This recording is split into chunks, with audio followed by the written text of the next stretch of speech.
Good morning, students. Today we are going to start volume 2, chapter 7. Right? What is the chapter 7 here? Application of differential calculus. Application of differential calculus means we know that what is differentiation. Already we studied in 11th standard. Derivatives, which are known as derivatives. Differentiation is a process and derivative is the value. Okay, differentiation means it is a process and derivative is a value which is calculated by differentiating, right? So we are in this chapter we are using the how to use, where we have to use the differentiation in the real life. Okay, that is called application of differentiation. Okay, so in many ways we can use the derivatives in the real life. First one, see here, so many ways are there to what is the use of differentiation in the real life. First point, so write the uses of the differentiation. These are the uses of the differentiation. First one, the use of differentiation is to determine the rate of change in quantities.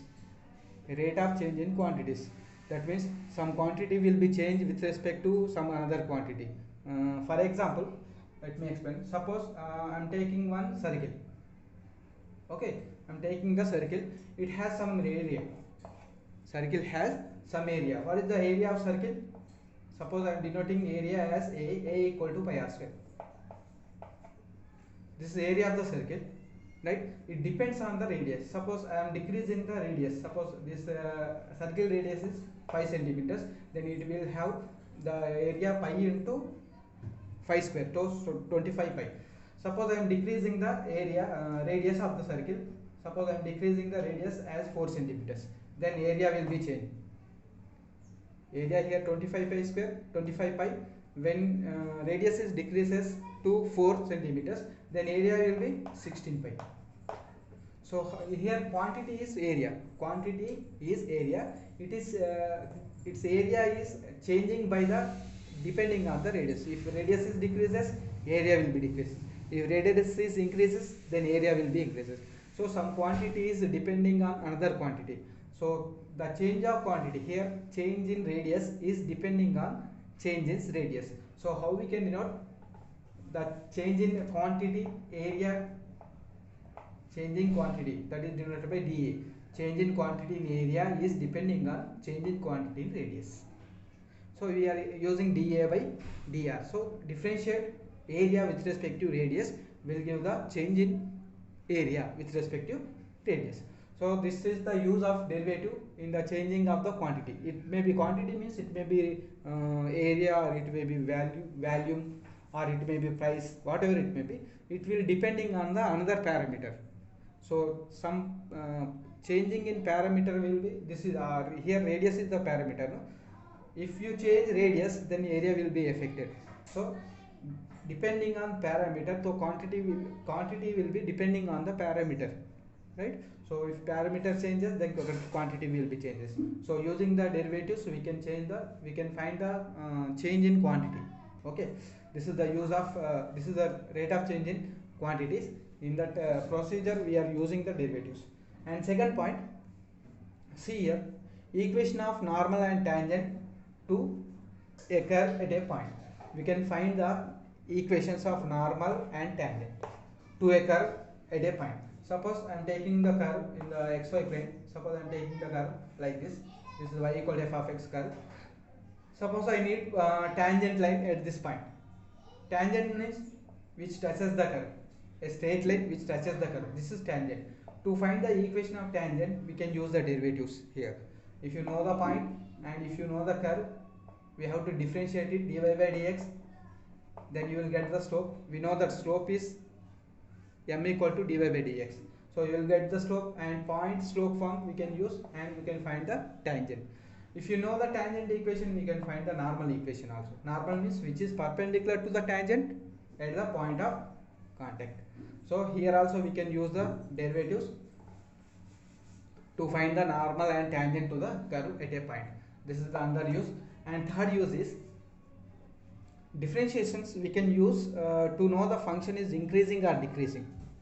Suppose function in the xy plane, this is the function.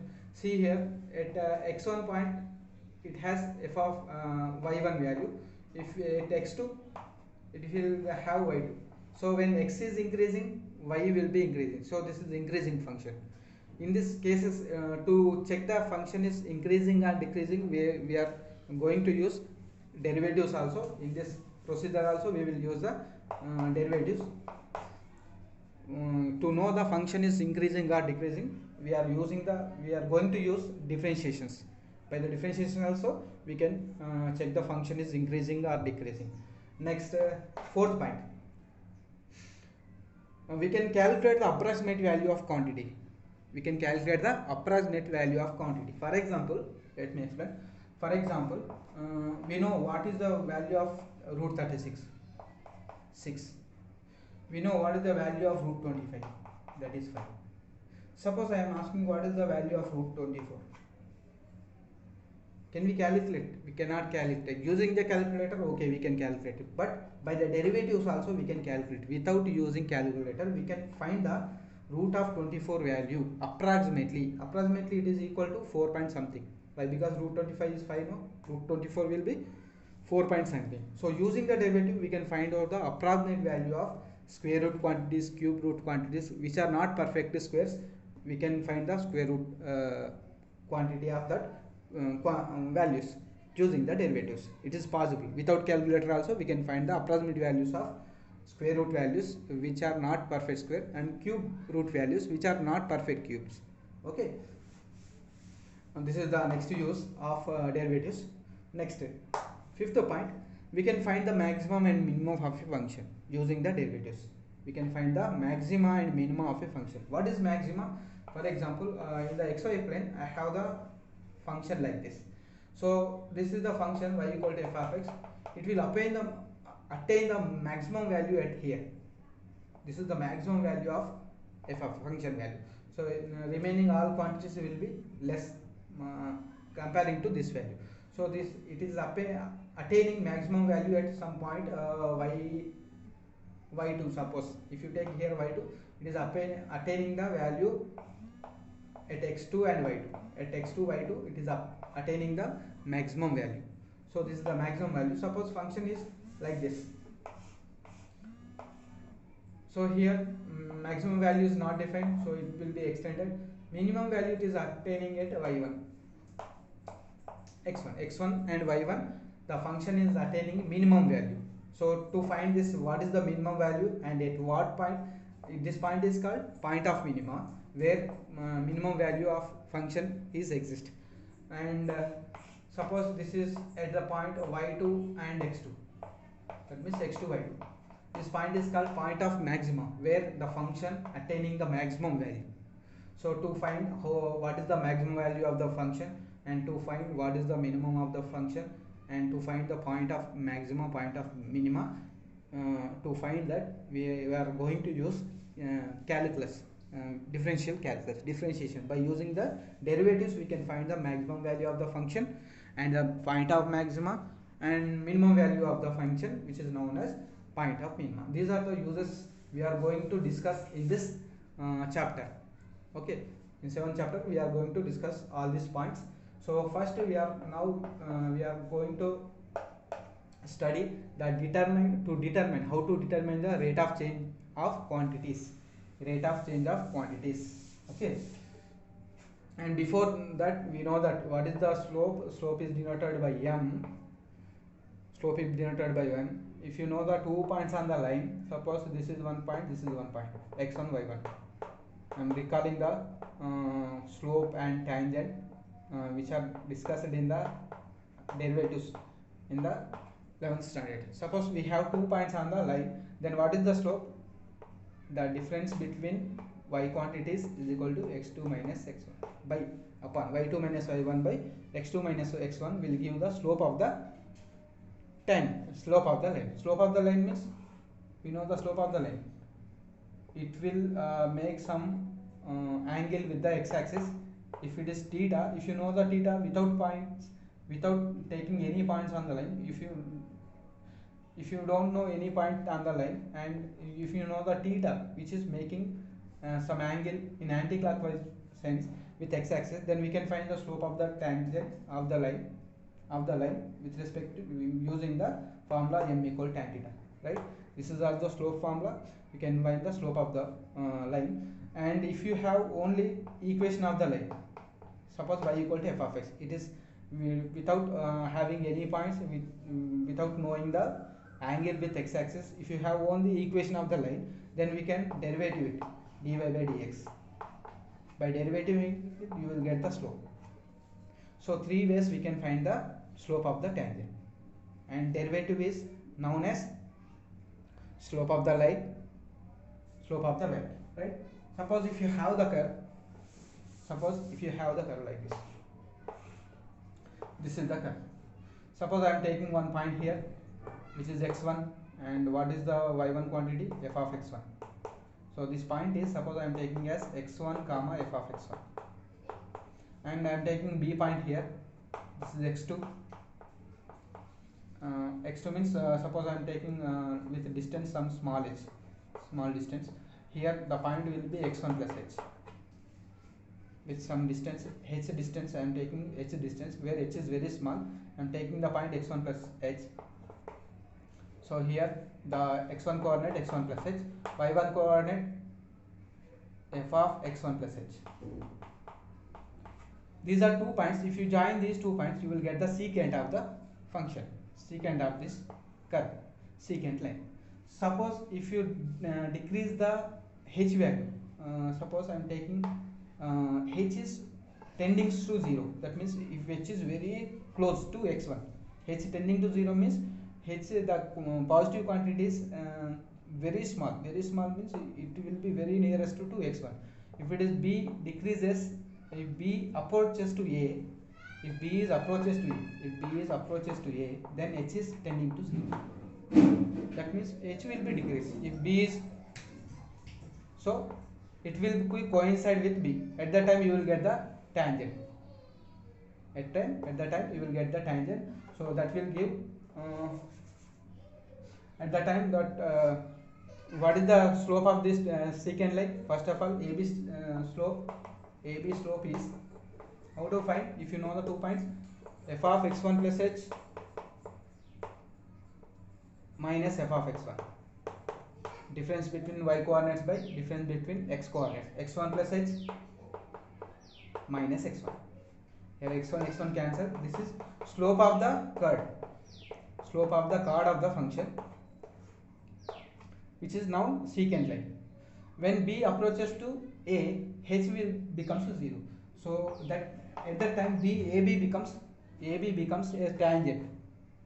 Secant line becomes a tangent. Why? Because b coinciding with a, so that time you will get the only one line which touches to the curve. So AB is the tangent. AB tangent slope. Tangent slope will be, how to calculate? Limit h tends to 0. Limit h tends to 0 by keeping h nearly, if h is tending to 0, then you will get the slope of the tangent. This is the formula, f of x1 by h. So this is the formula to find the slope, which is denoted by f dash of x.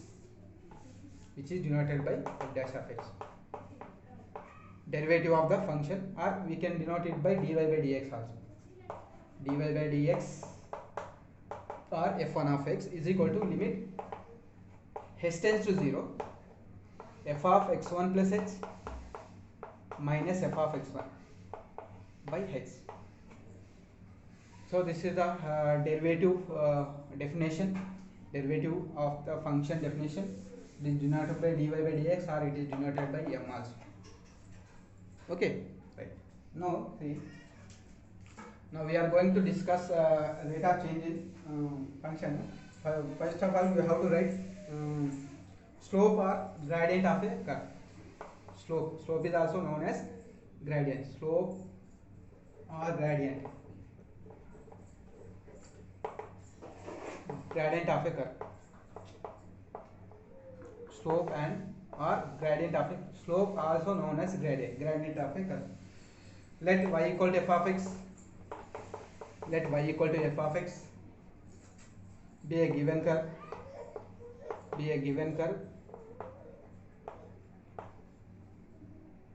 the slope of line joining of two distinct points. The slope of line joining of two distinct points.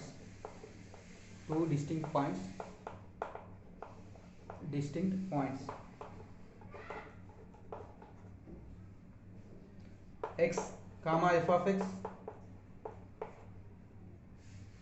and the point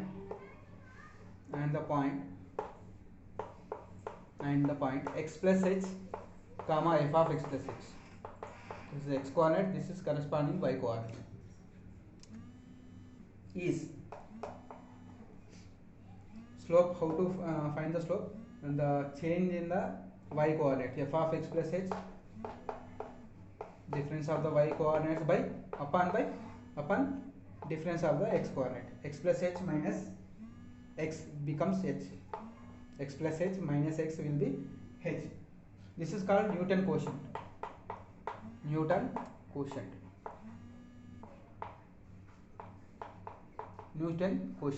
Which is known as Newton quotient. Taking the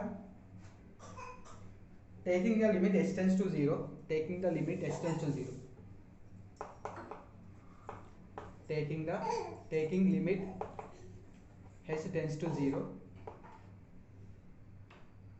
we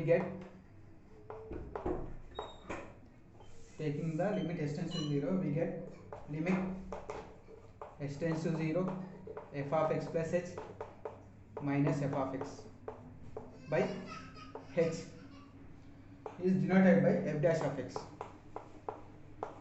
which is called limit of Newton quotient.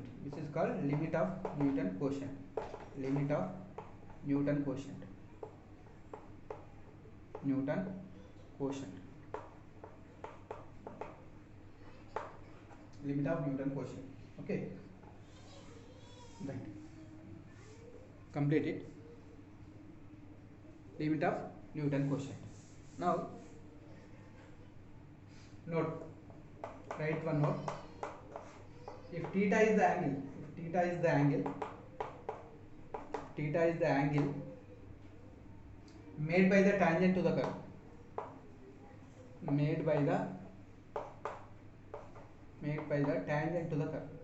tangent to the curve.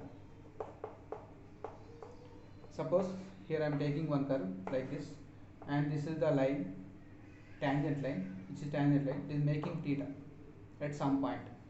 It is a tangent to the curve at some point. It is making theta with x-axis in anti-clockwise direction. Theta is the angle made by the tangent of the curve y equal to f of x.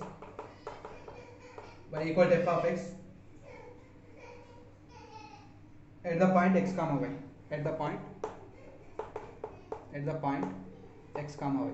Here I am taking x comma y point, and this is the curve y equal to f of x. At the point x comma y is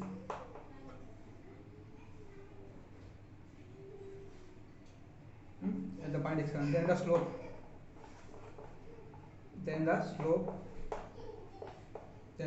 of the curve at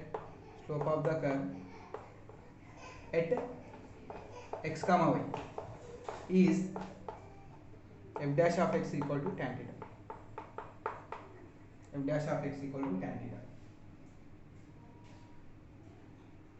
Where theta is measured in the anti-clockwise direction. Already I said theta is measured in the anti-clockwise direction. Okay. Now with x-axis. Now f dash of x also denoted by dy by dx. F dash of x also denoted by dy by dx. And also called instantaneous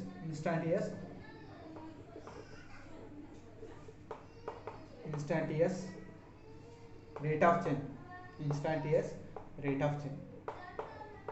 Dy by dx also known as instantaneous rate of change.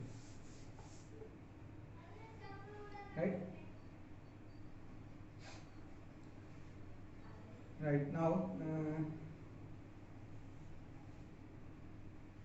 let us write some few more points. Note, write note. Next note. First point. Speed is the absolute value of velocity. Speed is the absolute value. Absolute means modulus. Absolute value of velocity. Absolute value of velocity. Velocity regardless of direction. Regardless of direction. Regardless of direction. So speed equal to, we can write, speed is depending on time, velocity is depending on time. Speed is modulus of velocity. It is denoted by ds by dt. ds by dt will give the speed. Okay. Distance by time. Rate of change in distance by rate of change in time will give the speed. Okay. Absolute value of this. Next, second point. When the particle is rest, when the particle is in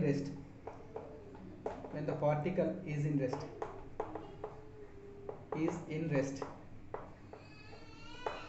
then velocity will be 0. V of t is equal to 0.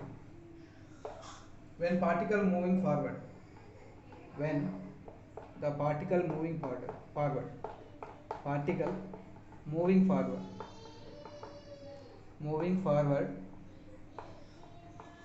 V of t will be positive. When particle moving downward or backward. Third point, when particle moving in opposite direction, moving backward, then velocity will be negative quantity, right?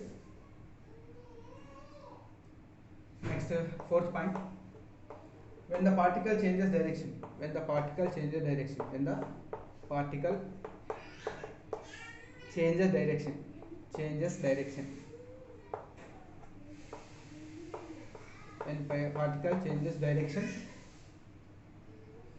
then V of t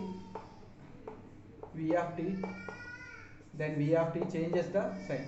Then V of t changes the sign.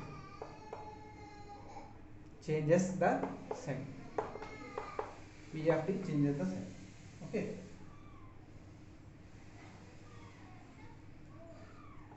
Next point, fifth point. If Tc is the time, between the times T1 and T2, between the times T1 and T2,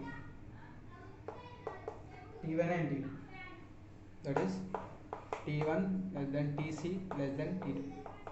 Tc is the time between T1 and T2 where the particle changes,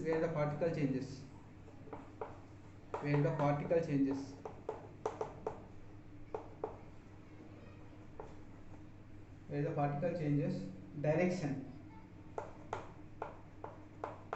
then where the particle changes the direction, then the total distance traveled,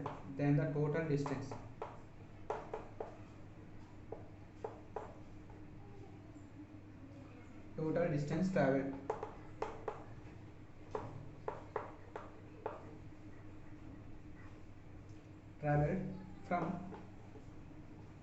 T1 to T2, time T1 to T2 is calculated as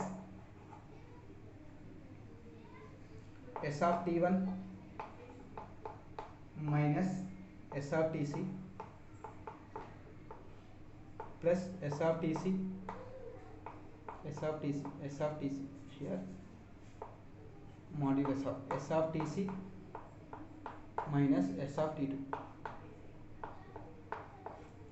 So using this formula we can find the particle travelled from time T1 to T2 where the particle changes the direction at the point Tc. So we have to calculate, we can calculate the total distance traveled in time t1 to t2 is by using this formula. Okay. So in this way, okay, one more note, write down one more note, a few examples, write few examples of quantities which are the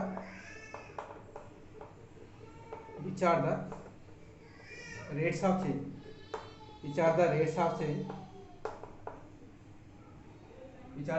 change, with respect to with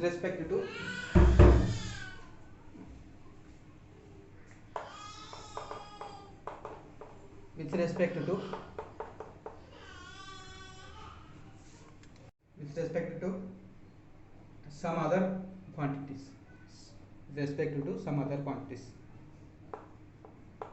other quantities.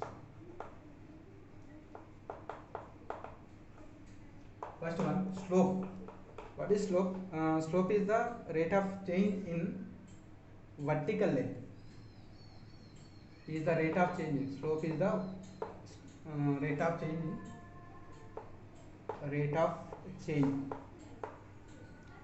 change in vertical length. Vertical length means y2 minus y1. This is y2 and this is y1 and y-axis. This is x2. This is x2 and this is x1. Right? Rate of change. Suppose here I am taking one point x1 y1, x2 y2 I am taking here one point. This is the point x2 y2 and this is the point x1 y1. 2 points on the left.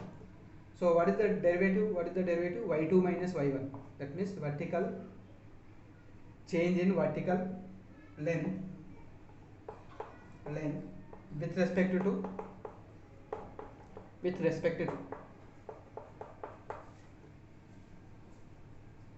horizontal length.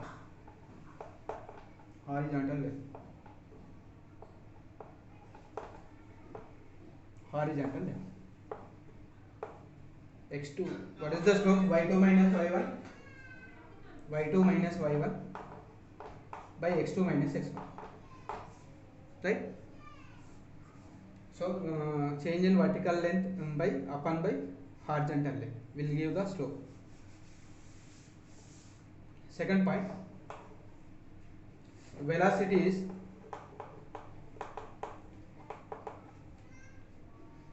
the rate of displacement with respect to time.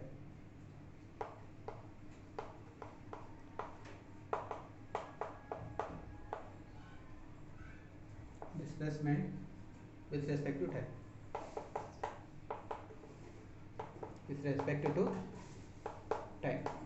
That is velocity, rate of change in velocity. dv, velocity is equal to ds by dt. Right? Rate of displacement with respect to time is the velocity. Third one, acceleration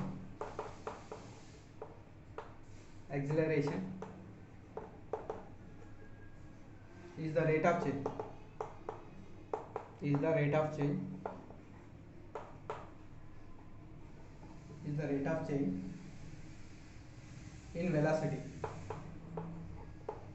velocity with respect to time.